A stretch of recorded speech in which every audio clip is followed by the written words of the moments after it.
শীতের সকালে গরম গরম কড়াইশুঁটির কচুরি পাতা বললে কেমন হয় বলো তো? দারুণ হয় না? পুরো জমে যায় ব্যাপারটা। তো এরকমই কোনো শীতের সকালে আমি বানিয়ে ফেলেছিলাম কড়াইশুঁটির কচুরি আর সাথে আলুর তরকারি। তো ভাবলাম রেসিপিটা তোমাদের সাথে শেয়ার করেই ফেলি। তো ভিডিওটা শেষ অবধি দেখতে থাকো, আশা করি তোমাদের খুব ভালো লাগবে। আর অবশ্যই আমার চ্যানেল নতুন হলে চ্যানেলটা কিন্তু সাবস্ক্রাইব করতে ভুলো না। তো চলো দেখি কি করে নিয়েছিলাম। তো প্রথমে তোমরা দেখলে যে আমি একটা পাত্রে মটরশুঁটি নিয়ে নিয়েছিলাম আর তার সাথে একটু আদা আর একটু লঙ্কা। তো অবশ্যই ওগুলো ধুয়ে আমি কিন্তু বেটে ফেলেছিলাম মিক্সিতে।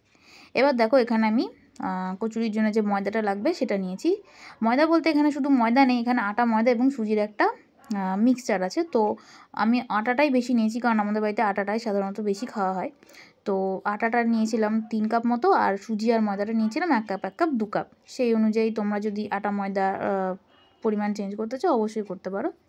তো দেখো আমি ওই আটা ময়দা সুজির মিশ্রণটার মধ্যে যেমন নর্মালি আমরা লুচিতে ময়ান দিয়ে থাকি ওই রকম ময়ান দিয়ে নিচ্ছি। এখানে একটু চিনি, একটু লবণ আর একটুখানি সাদা তেল দিয়ে ময়ান দিয়ে নিয়েছিলাম। তারপরে ভালোভাবে ময়ান দেওয়া হয়ে যাওয়ার পরে এখানে আমি যে কড়াইশুঁটির মিক্সচারটা বানিয়ে রেখেছিলাম ওটা কিন্তু ঢেলে দিচ্ছি। হ্যাঁ, অবশ্যই আমি এইটা আলাদা করে পুর ভরে করিনি, আমি একসাথে আটার সাথে মেখে নিয়েছি, কারণ এটাই বেশি সিম্পল হয় আর খেতেও টেস্টি হয়। অনেক সময়তে দেখা যায় যে ওই পুর ভরে করতে গেলে মানে বেলার সময়তে পুরটা ফেটে বেরিয়ে যায়, তো সেই প্রবলেমটা যাতে আসে না।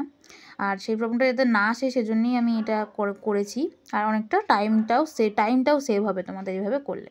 তো দেখো আমি ভালোভাবে ওই মিশ্রণটাকে আটার সাথে মেখে নিয়েছি। এবার আমি এর মধ্যে একটুখানি কালো জিরে দিয়ে দিয়েছিলাম।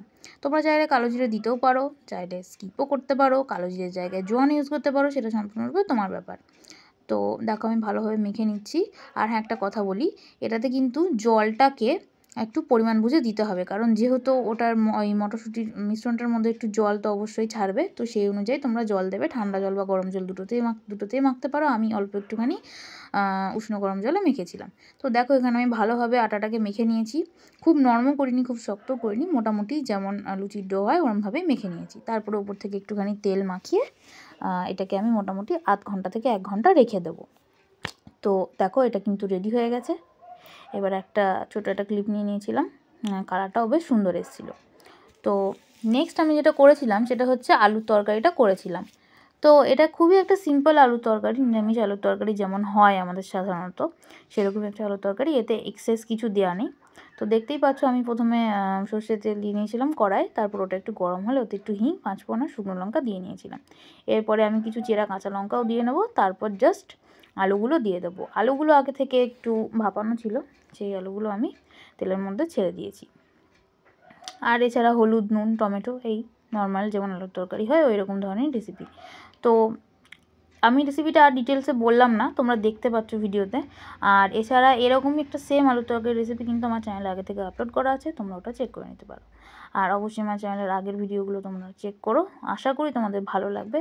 বেশিরভাগ ভিডিওই আমার চ্যানেলে রান্না রিলেটেডই হয়, বাট দুটো একটা অন্য কিছুও থাকতে পারে, সেগুলোও তোমরা দেখে নিও। প্লিজ আমার চ্যানেলটা সাবস্ক্রাইব করে দাও, আশা করি তোমাদের ভালো লাগবে। আর আমি একটুখানি কদিন একটু বিজি ছিলাম, তো সেজন্যে আমি কোনো কন্টেন্ট আপলোড করতে পারিনি, বাট আস্তে আস্তে আমি আপলোড করার চেষ্টা করব, দেখি কতটা কী করা যায়। তো দেখো এখানে আমি আলুগুলো দিয়ে দিয়েছি। এবার এগুলো হালকা হালকা ভাজা হলে কিন্তু আমি তারপরে জল দেবো। আর যেগুলো বললাম টমেটো ফমেটো ওগুলো দিতে হবে। তোমরা চাইলে আলু তরকারিটা নিরামিষ না করে পেঁয়াজ রসুন দিয়েও করতে পারো, বাট আমাদের বাড়িতে এরকমই বেশি পছন্দ করে সবাই, তো আমি এভাবেই করেছিলাম, আমারও ভালোই লাগে। তো দেখো আলুর তরকারিটাও হচ্ছে, এরপরে কিন্তু আমি কচুরিটা বেলার জন্যে রেডি হবো আর কি।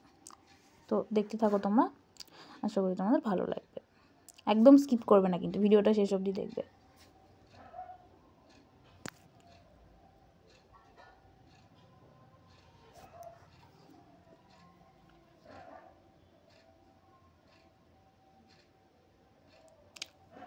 তো দেখো তোমরা ওখানে আলুর তরকারি পর্ব প্রায় শেষ। এবার আমি আবার চলে এসেছি কচুরিটা নিয়ে।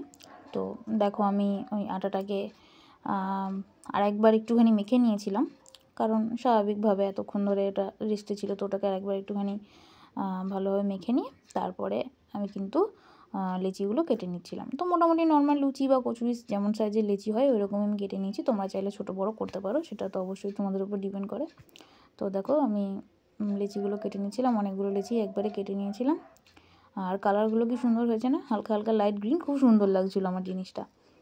এরপরে আমি এগুলোকে বেলে জাস্ট যেমনভাবে লুচি কচুরি ভাজে ওইভাবে ডিপ ফ্রাই করে নেব, আর কিছুই না। তারপরে গরম গরম সার্ভ করে দেবো আলুর তরকারির সাথে। তো তোমরা দেখতে থাকো, আর অবশ্যই আবারও বলছি আমার চ্যানেলটাকে সাবস্ক্রাইব করো for more videos like this. আমাকে ফলো করো, আমার ভিডিওগুলো শেয়ার করো, এইটুকুই বলার তোমাদের কাছে। আর তোমরা কে কোথা থেকে আমার ভিডিওগুলো দেখছো সেটা পারলে কমেন্টে লেখো, কারণ সেভাবে তো বুঝতে পারি না কে কোথা থেকে ভিডিও দেখছে। আমি কান্ট্রিগুলো দেখতে পাই, বাট সেগুলো তো তোমরা না বললে ভালোভাবে বুঝতে পারবো না কার কেমন লাগছে আমার ভিডিও। সবাই মিলে জানাও কমেন্টে কেমন লাগছে আমার ভিডিও, আর বেশি বেশি করে শেয়ার করো, এইটুকুই বলার তোমাদের কাছে। কারণ হচ্ছে ভিউয়ার্সলাই অবশ্যই লক্ষ্মী আমাদের, এই আর কি।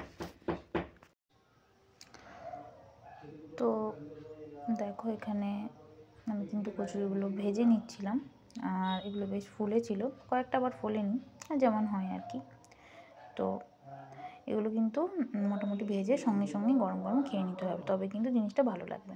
তো দেখো এখানে আমি গরম গরম আলুর তরকারির সাথে কচুরিটা সার্ভ করে দিয়েছিলাম। তোমরাও এভাবে গরম গরম বানিয়ে খেয়ে ফেলো, আর সবাইকে করে খাওয়াও। আশা করি সবাই ভালো বলবে, আর আমার চ্যানেলটাকে সাবস্ক্রাইব করো, ভিডিওটাকে লাইক করো, আর দেখা হবে নেক্সট কোনো ভিডিওতে। টিল দেন, বাই, সবাই ভালো থেকো।